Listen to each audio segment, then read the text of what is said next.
Hi, I'm Mario Batali. Welcome to Italy, the greatest market I know. Today I'm cooking for Nina from San Diego. First up, some beautiful Japanese eggplant, just like this. Next up, one of my favorite vegetables of all, fennel. Next up, some pancetta. And finally, a little tuna belly. How about a whole feast there? Fantastic. All right, ready to get cooking.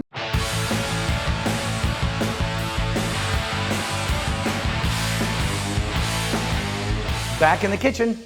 So this is for Nina from San Diego, who chose tuna belly, pancetta, eggplant, and fennel. Now when I think about these things, I try to figure which is going to take the longest to cook. So I immediately put some pancetta onto render so that I could get these crispy, delicious little bits. The fat comes out and it becomes something that I want to use for cooking. So I'm going to put them in another pan and allow these little pieces to just kind of sit here and maintain their crispness. And I'm going to take the eggplant, which will probably take the longest, and I'm going to cut it into 1/2 inch thick pieces on the bias. I've chosen Japanese eggplant for one reason and one reason only. It has less seeds than any other eggplant, which makes it creamier and much more delicious. Now I salt it before I put it anywhere, and then I'm going to take egg and milk, and an unsung hero, one that you'll never see in any traditional Italian cooking and rarely in any dishes anywhere, the famous instant potato buds. I'm going to take my salted eggplant and throw each of these pieces into the egg and milk mixture.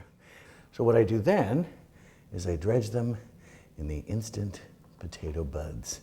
This is like the sacred and the profane for me, but it's one of my favorite little tricks, and you can create an interesting and delicious potato crust using an ingredient that would normally be considered unacceptable by most chefs.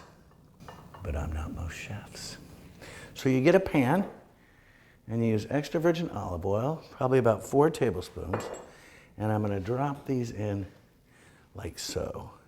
Now I don't want to cook them too quickly because I want to be able to cook the eggplant all the way through while developing that magnificent potatoy crust. Now I have my tuna. I'm going to cut it into one nice portion, maybe 4.5, 5 ounces. I'm going to season it with quite a bit of pepper and some salt. Now, one of the beautiful things about tuna belly are these striations of fat, but if you don't cook them right or you serve them too raw, what happens is they're just a little chewy and stringy. So you kind of want to cook this almost all the way through, and then before you serve it, you're going to want to make sure that you portion it or carve it against the grain so that it's delicious without being too finicky. I'm going to season it on the other side. We'll check our eggplant, and that's exactly what I'm looking for. That crisp, potatoy golden brown. So we're going to keep an eye on that. Now I'm going to take my fennel. I'm going to take off these fronds because I love them. They're going to become part of the salad. And I'm going to cut across that way.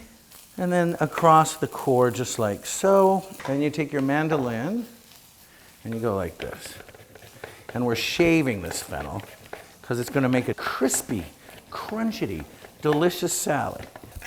So now we take the fennel and we add the chopped fennel fronds, a little bit of salt, a little bit of extra virgin olive oil, some blood orange or orange zest or any citrus zest, a little bit of parsley, and some pomegranate.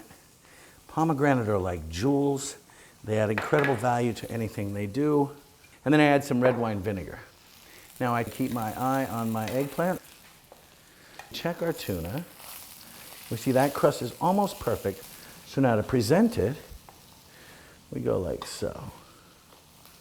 Put 3 pieces on. And now for 1 second, I'm going to go like 1, 2, 3, 4, 5. That's perfectly cooked. And now to make it something even just a little bit more fun, we're going to get pomegranate molasses and put about 3 tablespoons in there, just like so. 1 tablespoon red wine vinegar, and another 2 or 3 tablespoons of extra virgin olive oil. And we have almost like a pomegranate red wine vinaigrette. So now to plate. We cut across the grain of the tuna, just like so. So we have the crisp eggplant, the tuna that's charred perfectly, but not rare. This is kind of medium rare. Then we take this nice little juicy fennel salad and pile it up. But never hide the perfect cooking that you've done, nor bury anything crisp in anything wet. A tablespoon of the vinaigrette. Then we take some pancetta and strew it around so that that tuna belly, with its rich, fatty unctuousness and this kind of more profane salted pork experience come together. You bring it all in like that, and there you have it. I'm breathless in excitement. Nina from San Diego, tuna belly, pancetta, eggplant, and fennel.